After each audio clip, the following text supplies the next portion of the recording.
पड़ोस में मीना कुमारी से लेके ऐश्वर्या राय तक और हमारे मुल्क में रानी बेगम से लेके आलिया तक, दोनों तरफ जो काम हुआ उसको आप कहां देखते हैं?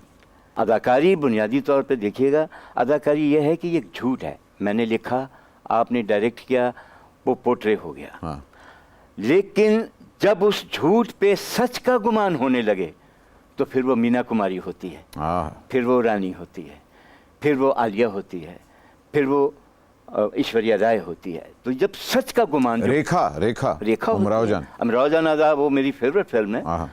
वो इतना अच्छा पोर्ट्रे हुई है कि मेरा ख्याल है शायद बहुत कम फिल्में ऐसी। ये तो बात बहुत ही मशहूर है कि उमराव जान अदा में अमिताभ बच्चन साहब को कास्ट करना चाह रहे थे रेखा के ऑपोजिट, तो डायरेक्टर साहब ने कहा था कि नहीं, अगर अमिताभ बच्चन कास्ट हो गए तो उमराव जान का कैरेक्टर बैठ जाएगा, इसलिए उन्होंने फारूक शेख साहब को कास्ट किया कि वो कैरेक्टर ना बैठे। अच्छा, मेरे ख्याल में दोनों तरफ काम था आर्टिफिशियली, बिकॉज एक्टिंग थी और उन्होंने अपने अपने आप को पोर्ट्रे किया, लेकिन ज़्यादा रियलिटी आप देखते हैं कि इंडिया में आर्ट सिनेमा या पैरल सिनेमा जिसे कहते हैं, जो बहुत पॉपुलर हो रहा है, बहुत पॉपुलर है। शबाना आज़मी साहिबा ने बहुत किया है, उसके बाद नसीरुद्दीन शाह साहब ने बहुत किया है और बहुत बड़े बड़े नाम हैं।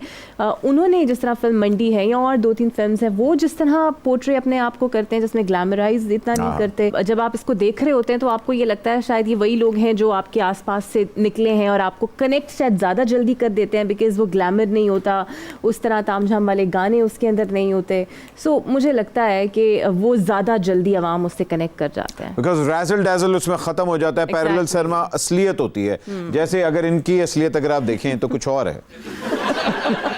ओए, पीवे के ऊपर साग डालकर खाने वाले बट, मुझे पता है पैरेलल क्या होता है। पैरेलल जब बंदा स्टेचर पे हो जाता है उसे पैरेलल कहते हैं।